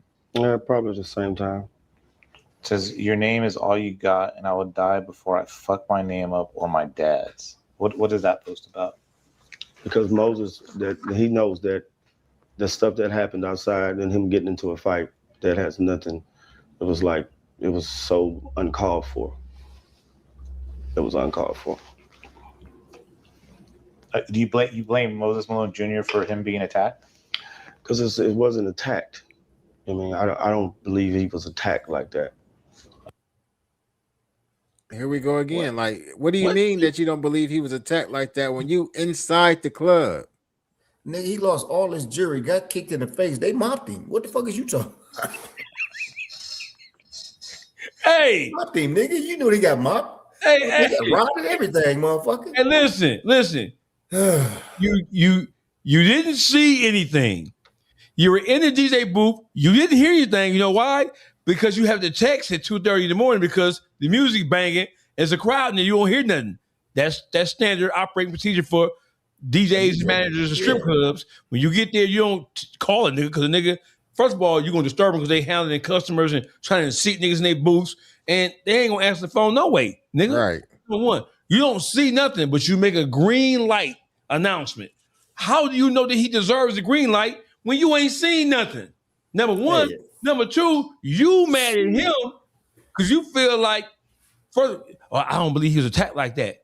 How the fuck do you know when you say that you was in the club and you ain't seen nothing or hear nothing except the commotion with two guys, Blunt and Moses Malone Jr. was having a verbal altercation? Hey, we know this motherfucking club about to get closed down soon anyway. This motherfucker ain't paying none of his motherfucking bills. We mind as hey, that motherfucker was filthy, bro. That motherfucker was filthy. And then in 3 years, man, that was a lot of drama for in 3 years, man. At a club, like that motherfucker was been doing a lot before Moses. You know, he blew it out of proportion. How you know? What did he say? He blew it out of proportion. And this nigga say he blew it. How do you blow? Now I'm asking for a friend because I'm slow. I'm gonna do this. I'm gonna do this. This is for me. You big dummy. You big dummy. You big dummy. You big cold-blooded dummy. You big dummy. See what you did? That was for me. What the fuck are you talking about, bro? He blew it out of proportion. So getting your ass kicked from here to over yonder, getting stripped of your jewelry and kicked square dead in your ass by 15 motherfuckers is blowing it out of proportion, boy. I wish that nigga was my judge when I caught my case because he would have thought that the people who accused me of some shit was blowing it out of proportion. And saying that he got robbed and all that stuff. Honestly, I never seen Moses Malone Jr. with any jewelry on before ever in my life. Then to say you got robbed and he was, you know, he was fabricating a lot of stuff. He'd get on Instagram and said that he had jewelry and bought this jewelry and all that. I think that was fabricated. Okay. So, hey, you see how clear this nigga was with that? This nigga just spent 51 minutes not knowing nothing. He just spent 51 minutes up to this point not knowing nothing of significance. I need y'all to like, share, subscribe, tell a friend, We just about halfway through this, a little bit more than halfway through this shit. So you just spent 51 minutes bumbling and stumbling through this shit. You don't know nothing. You ain't see anything. And Moses Malone Jr. ain't had no jewelry. But you just said he had got an inheritance as his father passed away. What nigga in America who get an inheritance and they can go buy a Rolex, a chain, a watch, a ring, or something? That ain't even what niggas do. Right there, you lying, nigga. Right there, you lying. So explain to me this quote or this phrase you posted that same night that Malone got attacked. It's real simple. Your name is all you have. So you were telling Moses Malone Jr. that his name is all he's got. I didn't say I was telling him that. This is what I post on my social media. But what does it mean? What does this mean? I mean, that's what your name is all you have. And, my dad, my name is Eric Dillard. My dad's name is Eric Gooseby. Because, my dad's name and my foundation is something that I take with pride. Okay. So you're talking about yourself? I mean, yeah. I mean, I don't know. I mean, you posted it, so you're the one with the name. So it's Instagram. Okay. Do you know what you posted? Do you know what this means? What does it mean? I don't know. I'm asking you. You posted it. Yeah, I mean, what does it mean? I'm asking you. Do you know what it means? Your name is all you got, and I will die before I fuck up my name or my dad's. Okay. And so you're talking about yourself? Probably so. It might have been a rap song. I don't know. It was 3 years ago. All right. We'll go ahead and mark that as Exhibit 3.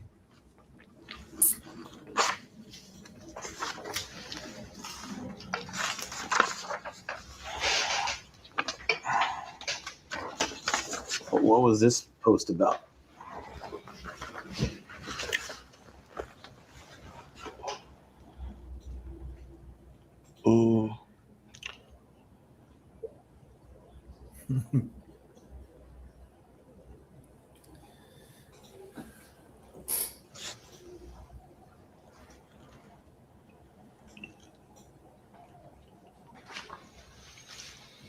That's just my Instagram. But what was this post about? What? I don't know. Objection to form. How the fuck are you gonna object to form when he's asking him what the fuck his social media post was about? Are you talking about Moses Malone Jr. here? No, I don't know who I was talking about on that. If I was talking about him, I would have did like this and said Moses or something like that. Okay.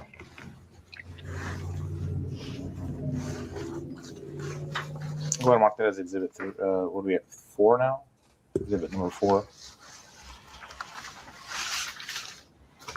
Are you in? Okay. What's your relationship like with Molo? You mean Molo? My relationship? Mm-hmm. What do you mean by that? Is she a friend, a colleague? What do you consider Molo?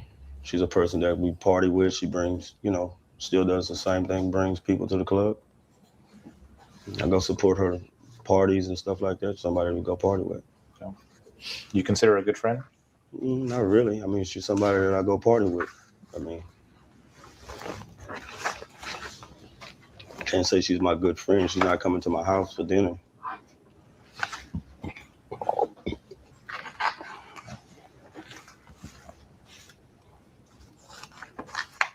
How often do you think you go to games with Molo? Games? Mm-hmm. What do you mean? Like basketball games. How many times did you go to basketball games with Molo? Me and Molo probably went to about 2 or 3 basketball games.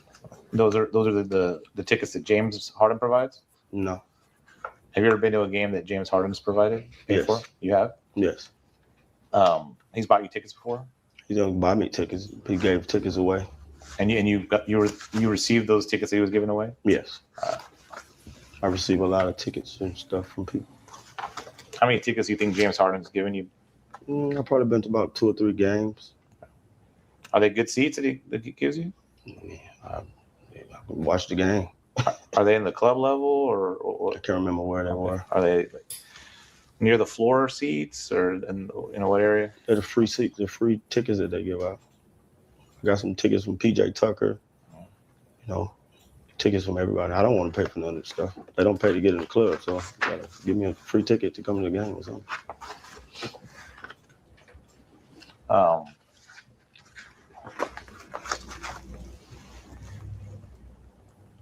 often do you think you and Molo would text, talk, or FaceTime with each other? All the time. Regularly? Yeah. You still communicate regularly? Yes. Okay. Back in 2016, were you communicating regularly? Yes. Is this with Molo? Molo, yeah. How about with Darian Blunt? Did you and Darian Blunt text, call, and FaceTime regularly? Yes. Okay. Daily? Not daily. A few It had times a something week? to do with the club and stuff like that. That was more business related? Yes. Would you say that your communication with Emaine Molo was a little bit of business and a little bit of social? Not really. It's more. She likes to go out to the club, so we partied more. Okay. But you wouldn't party with Darian Blunt, would you? No, I just seen him. He doesn't go to the clubs. All right. He didn't drink anything, I don't think. Okay.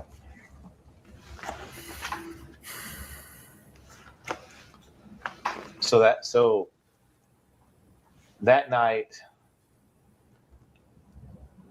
when the police arrived, they did a whole investigation while you guys were there, right?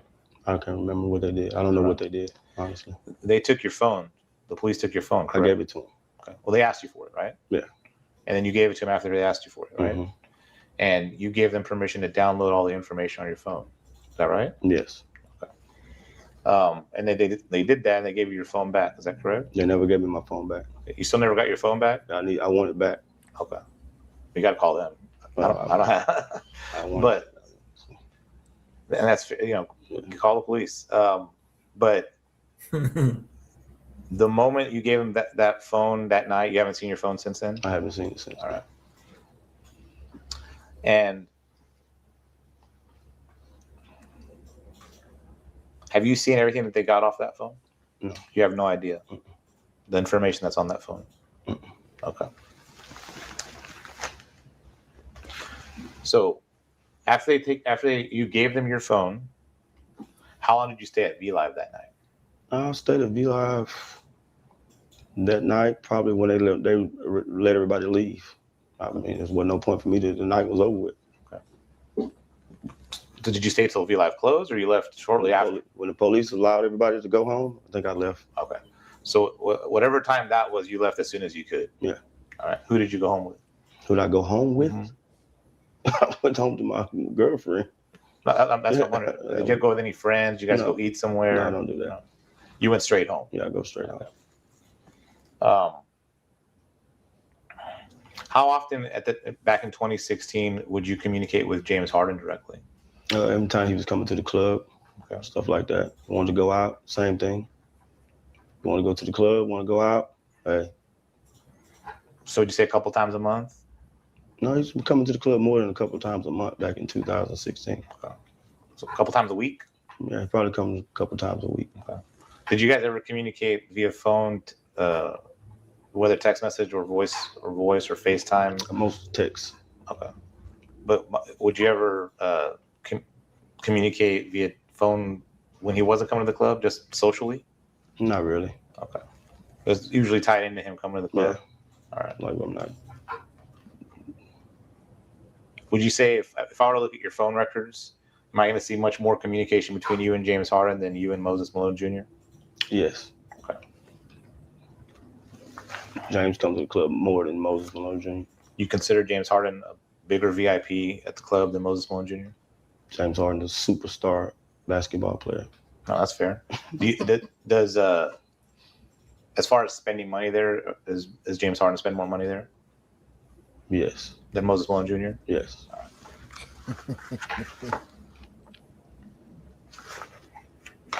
Would you say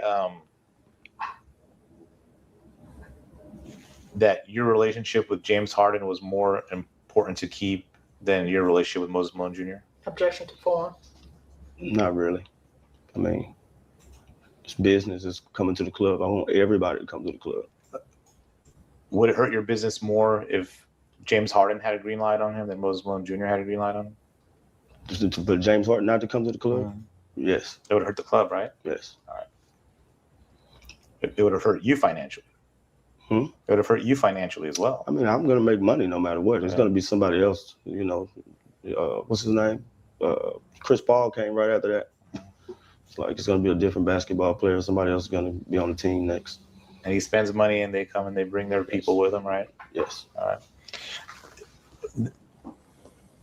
That night of the attack, you had been hanging out with Molo and James Harden prior to going to the club, right?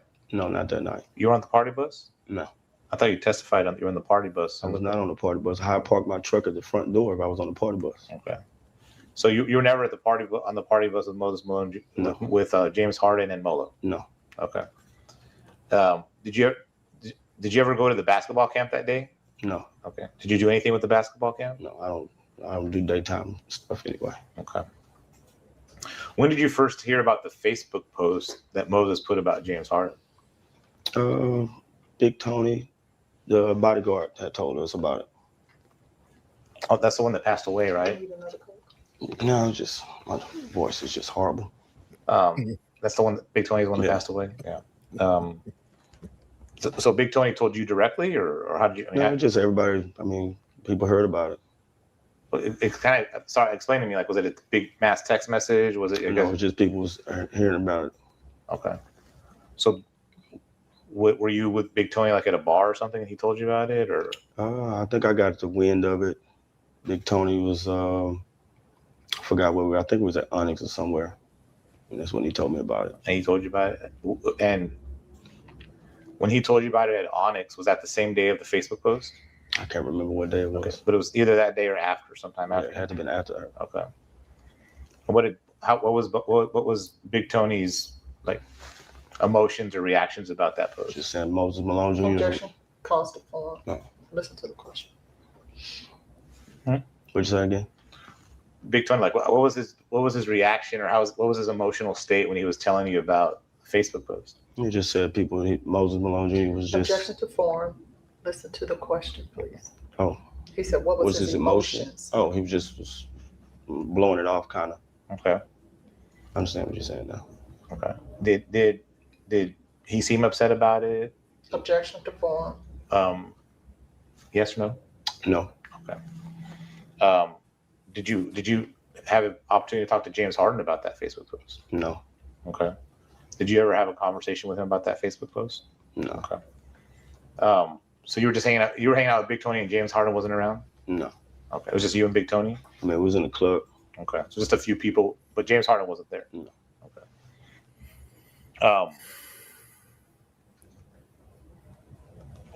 What did Big Tony tell you about that Facebook post? Objection to form. I mean, he just said he was ranting on Facebook. I don't have a Facebook, so it's like he's ranting on Facebook, saying people charging too much for a camp or something like that, and blowing, laughing like, why? Why is somebody worried about that? Well, and that's fair. Why did he bring it up to you if it was no big deal? Objection is to form speculation. I guess because it was his client, and he knows he goes to the club, so it's like, what's wrong with that guy? Why is he doing that? Okay. So I mean, it was enough of whatever Big Tony was feeling, enough to mention it to you. Objection is to form as to what someone else was feeling. Right. If you know. Can we just leave it to form and leading, please? Quit asking him questions that you know. And you can preserve it by just doing objective form, and we can discuss it in front of the judge. Objection is to form if you know.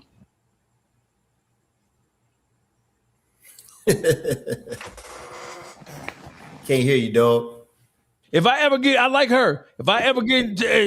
I said, bitch, quit asking. Angry black woman alert, lawyer alert. That nigga said, and then she said, I said, quit asking him them motherfucking. Yeah, she representing. And she way harder than Rusty. Way harder than Rusty. You know, she way harder than Rusty the other day. I said. Hey, but Hardy a little bit Hardy a little bit sharper than this motherfucker here, man. This nigga here. It's King Dum Dum. Yeah. I don't know. Okay.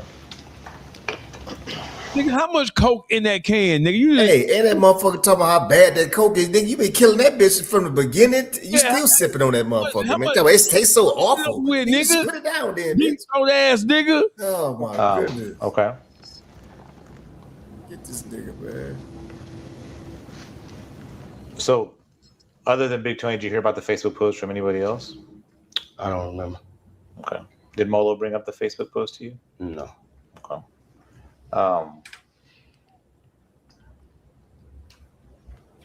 How did you feel about it when you heard about the Facebook post? Objection to form. I didn't care. I don't care what people put on social media. Okay. It didn't mean much to you. Objection to form. I had to stop it there. Yeah, he was just That nigga just said, hey, rule of game. That nigga just said he don't care nothing about what niggas put on social media, but you just got through saying. He was mad about what Moses He had was put on arguing with the social media. motherfucker Matter on of his fact, Instagram. He went off on a little thing and said that after that incident happened, Moses Malone consistently posted about him on his Instagram. They was going back and forth for a minute, motherfucker. Fuck you talking about? You was arguing with the nigga on your Instagram. It's fucking slow, man.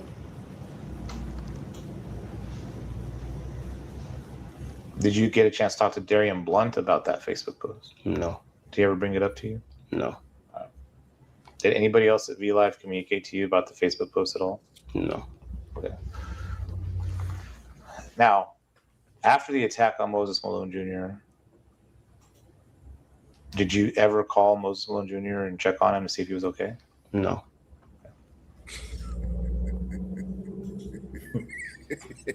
Did you ever wonder why he was attacked? Objection as to form. No. Did anybody at VLive try and figure out why one of their better customers was attacked? Objection as to form. I don't know. Okay. All we know is you didn't try. Yeah, I did. Objection to form. You didn't try and reach out to Moses Malone Jr. Objection form. Right? No. Okay. You didn't try and reach out to John Thomas to find out what was going on. Objection form. Did you? Okay. Did you call? Did you speak to Darian Blunt about it? No. Okay. And you already testified you didn't even talk to Damon Cobb about it, right? Yes. So Moses Malone Jr. gets attacked, and no one cares about it afterwards. Objection as to form. Is that right? And we probably cared about it, but I'm not going to call and ask them, "What are you? Hey, you okay?" It's grown, it's men. Hey, listen, let me tell y'all something so we're on the same page here. I have been to many of a strip club in my heyday. I'm old now, but I've been to many of a strip club establishment, right? I've even DJ'd at some. Not my favorite thing to do. I hate strip clubs because as the DJ in the strip club, you are essentially the manager. You're the floor manager because the DJ in the strip club, he's calling the females up too. He's in charge of all announcements while he DJ, and he's also running the bitches up and down on the stage. Bitch, you go high, you go low, bitch, you go over the corner.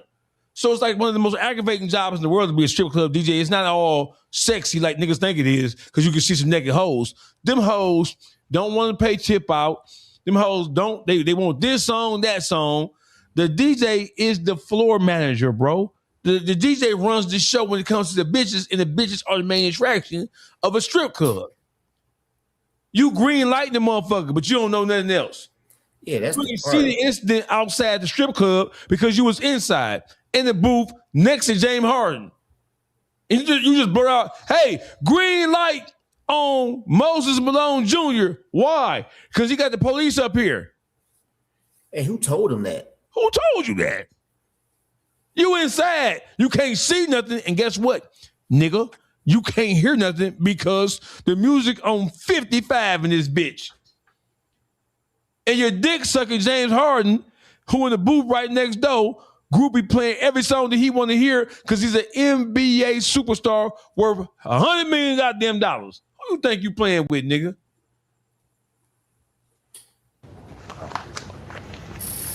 How much do you think? How much do you think Moses Malone Jr. was spending there a week? I can't remember. Do you know? I don't know. Do you have access to that information? Do I have access to it right now? Back then? No. I mean, they'll tell us, hey, we can guesstimate. Say, hey, it looks like he threw $1,000, or look like it's $5,000, look like it's $10,000. I mean, I don't know for a fact. Did VLive keep track of that stuff? I don't know. I mean, did VLive keep track of we know if this customer comes in, he spends around this much, let's take care of him? No, they keep on track of people who owe money. They don't keep track of, you can't really. Because somebody might get $1,000 from this guy and $1,000 from that person that's passing out warrants. Did you know that Damon Cobb considered Moses Malone Jr. a very important client of VLive? Objection as to form. No. You didn't know that? He never mentioned that to you? No. Okay.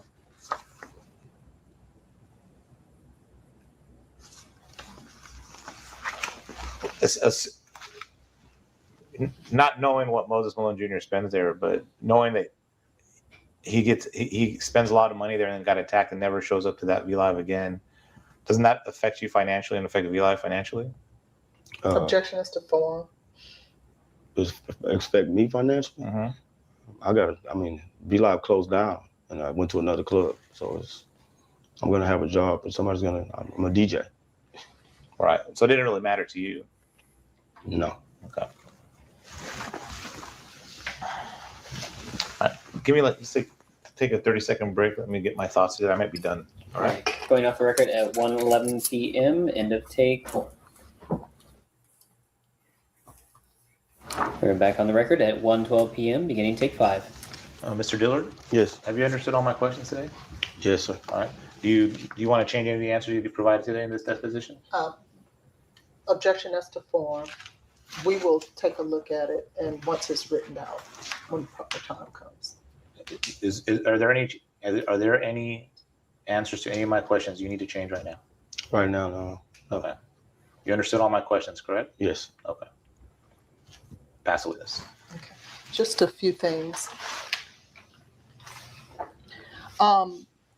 When you answered the question, what did you, in regards to making the FaceTime call, at the time that you testified to that in the criminal trial, what did that mean to you? How did you understand that question? Was I on the phone, on the FaceTime? Okay. Do you remember whether or not you made the call or whether or not Molo made the call to you? I don't remember. Okay. Were you able to check your records to ever see? No. Okay. And in regards to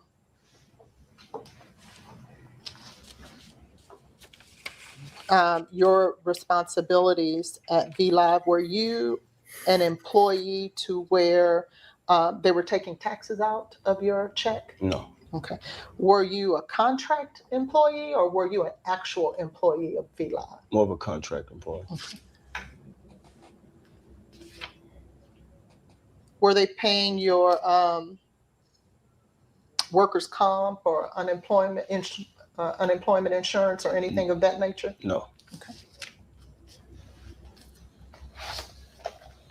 Did you have any decision-making authority at VLive? No. What was your sole reason, or for, I guess, your sole duties there at VLive? DJ, promotions, and getting clients to the club. Were you responsible for paying any of the rents or anything? No. Okay. Any responsible for paying any of the employees? No. Were you responsible for hiring any of the employees? No. Firing any of the employees? No.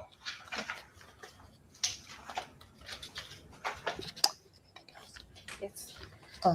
In regards to the exhibits.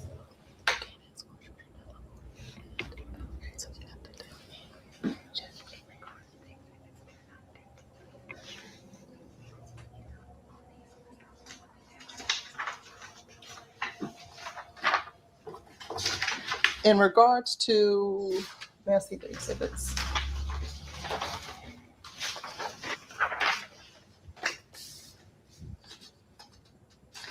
Exhibits number 3, is there a date in regards to these exhibits on exhibit number 3? No. What about exhibit number 4? No. And is there anyone specifically named in those? No. Okay. And for exhibits number 4, were you referring to Moses Malone Jr.? No. Okay. There we have it, people. So listen, major takeaways. What did we learn? What do we know now? And by the way, we have Molo's deposition coming, along with Moses Malone Jr.'s deposition coming. What did we learn? What do we know now? what the fuck is going on here? Rule report.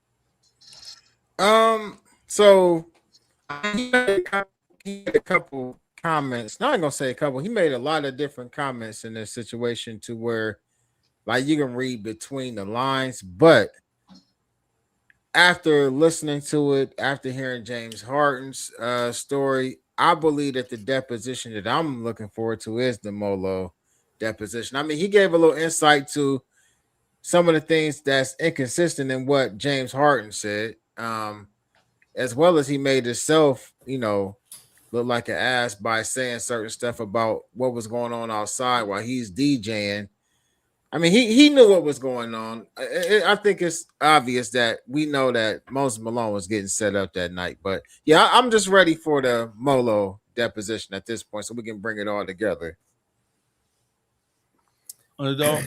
And it's just to point out, like, how in the beginning he was real stumped down on how dissatisfied he was with Malone, how he messed up his money.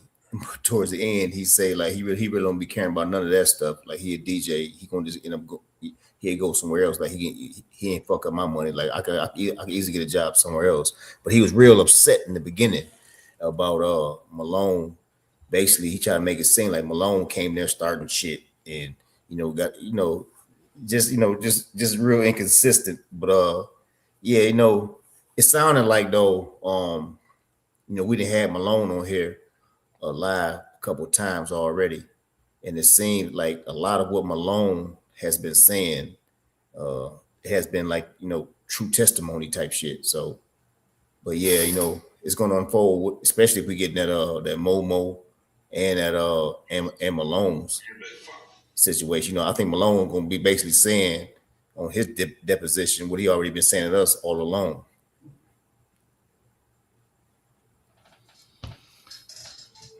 Let me tell you people something. When you hear Molo's, because I've heard the audio. I don't have the video, but the video is coming. The audio of Molo's deposition is going to shake and rock the city of Houston, Texas. It is informative as it is telling. When I say telling, I don't mean like she's telling, but some telling going on in that motherfucker too, in the traditional sense of the word telling. Yeah. It's crazy, man. All I have to say is after hearing Molo's deposition, when we drop that, it's going to shake and rock. It's going to shake and rock the city of Houston, Texas. Hey, do we have T Grizzly queued up? Do we do T Grizzly tonight? Or do we do T Grizzly tomorrow? Or when do we do T Grizzlies? Video. When do we do it tomorrow? Do we do it Thursday? Do we hold them, make them wait in suspense? What do we do? It's up to y'all. We can reconvene maybe tomorrow, maybe do it like you can do it like a weekly wrap up with it, however you want to do it. You know what I mean? Like, right. So listen, right? See, because let me just make this announcement. What you people don't know is that should I tell them that we lined them up, or don't tell them? Don't tell them. They got to come back for it. No, I'm saying, should we tell them that we set this plan in motion with T Grizzly? Oh, yeah. They can know that. I think I just said it.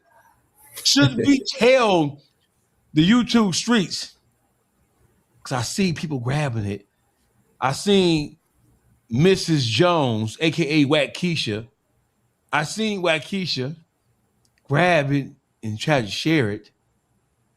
Hey, let me tell you something, Wackisha. You're no longer important in the YouTube streets. You and your merry band of motherfucking idiots over there in that other side of the other side of the truth. The lying side. That's what you should call that shit. I want to say something directly to the people who are participating on Wack Keisha's Other Side of the Truth podcast. So what would you call it shit? Clubhouse. I'm trying to figure out how reasonably intelligent men and women could sit over there under that bitch ass nigga and participate in all that dumb hyperbole and stupidity. How can you sit over there with Waukesha and digest that shit? I mean, how you look yourself, and when you look at your children, I bet your children look at y'all like this. Because if you ever went over there to the Other Side of the Truth podcast, if you ever went over there, look in the comments. These niggas be making video, hey, Rule Report. These niggas be making video after video after video over there. When you look at the comments, all the comments saying you're lying. Have you ever seen that shit? It's like people hate watching. You know what I mean? Like if I don't really like your channel, but I watch it just to talk shit and go in on you in the chat. Listen, go over there to the Other Side of the Truth. That's why they over there rolling. That's what it is. It's called hate watching. It's a real thing on social media. People subscribe to channels and people who they don't like and they disagree with just to roast their ass in the chat. Let me say this. For all the people who are over there with Waukesha, I know y'all watching. I want to offer you guys something because there's no way on God's green earth that y'all can with clear conscience, unless you a slow bus riding, window licking, helmet wearing, pickle pig feet licking ass eating ass nigga. There's no way you can be over there with Waukesha and think you're doing any good work, man. First of all, we can't even see you niggas. Not that we want to, right?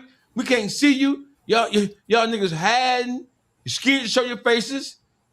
What is that, a podcast? Or is that just what the fuck is you call that shit? Hey, listen, for anybody over there with Waukesha on the Other Side of the Truth podcast, hey, listen, don't be afraid to remove yourself from the presence because you can see the smoke billowing out of that goddamn house.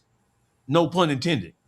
If you want to set yourself up with your own independent podcast with a push from us, all you gotta do is jump in Ruler Gang DM and say, hey, listen, man, because the one guy who exposed Wack and Wack lied and said that he never said stunner when he was telling the story about what happened in LAX between Future, Big U, Sierra, Future, and the whole trick debacle that is now a part of Big U's superseding indictment. It was a brother who called Wack out and he played the audio where Wack clearly said stunner 1,000,000 times. You know what, man? So what I'm saying is, for everybody over there, y'all need to get the fuck away from that nigga, man. And if y'all want to start or set up your own shit, I'll buy the equipment for y'all, bro. Or I will assist y'all and help. I will shout y'all out. I will work diligently to help you guys establish a new program because there's no way people over there dealing with this bitch ass nigga that y'all don't know that y'all in the house is on fire. You niggas are forced to ignore the truth. I don't know if it's because you niggas just don't get it or because this nigga has something on you niggas and you niggas don't want to be embarrassed because that bitch ass nigga is known for trying to dig in niggas' backyards to get information, to use information to hold a nigga hostage. I'm confused. If anybody over there fucking with this bitch ass nigga Waukesha, if y'all want to spread y'all wings, if y'all tired of niggas all in the videos, right? If you tired of that shit, holla at Ruler Gang. We're recruiting people from the Other Side of the Truth podcast featuring and hosted by Waukesha. He don't do no work. He ain't doing no legal research. He ain't doing no social research. He ain't doing shit. Y'all had no, listen, bro, by the time you niggas figure it out, ain't nobody gonna want to fuck with you niggas because y'all closely associate yourself with a nigga who's a liar and a bitch ass nigga. So if you guys want to leave and get the fuck away from that nigga, but you're afraid or you're apprehensive about, you love talking, you love being on podcasts, and you feel like you have a home over there, bro, I will help you guys start another home. I'll make phone calls to the people I know to help give you guys a jump start and to help you guys establish yourselves away from that goofy bitch ass nigga. That's all I got to say. Close us out, real gang. All right, y'all. You know, at the end of the day, man, we got a couple more things that we gonna cover, man, this week, man, for sure. We definitely gonna get into that T Grizzly situation, and you know, once we get our hands on certain things, we'll bring y'all this other deposition we trying to put out there. Keep in mind, man, a lot of this content y'all seeing is being put out by Dawgface, man. Don't let nobody fool y'all into believing that it came from nowhere else. Just because somebody else might have published it first, don't mean that Dawg ain't working his hands behind the scenes. At the end of the day, man, make sure y'all go over there to UnderdawgTV, man, podcast, right, on Instagram. Follow that. Go to his YouTube channel. Subscribe, man. We trying to get the subscribers up. Matter of fact, pretty soon we gonna do a one of our live streams, maybe on the weekend. I'm gonna holler at Dawg about it, and we're gonna just do like a subathon where we get at least try to get him 100 or more subs by the time we get off the live stream. But other than that, man, make sure y'all go follow Dawgface over on Instagram too. And y'all already know, man, follow me at Ruler Report, Ruler_report on all platforms. Underdog. Yes. Hey, y'all can follow me on UnderdawgTV. I'm uploading content on that mug every day, but I'm at that point where I need y'all to subscribe so I can start going live. I got a few people in store too, man. I got a couple things set up to where I want to try to help us get understanding on our gun rights as convicted felons. I don't know how many on here, but y'all know if y'all convicted felons and we toting that motherfucking gun, you know, without that right, you know what I mean? We are entitled to that. So y'all got to lock in on me, get me locked and loaded so I can push this program. Hey, listen, my name is Dawgface Calderon.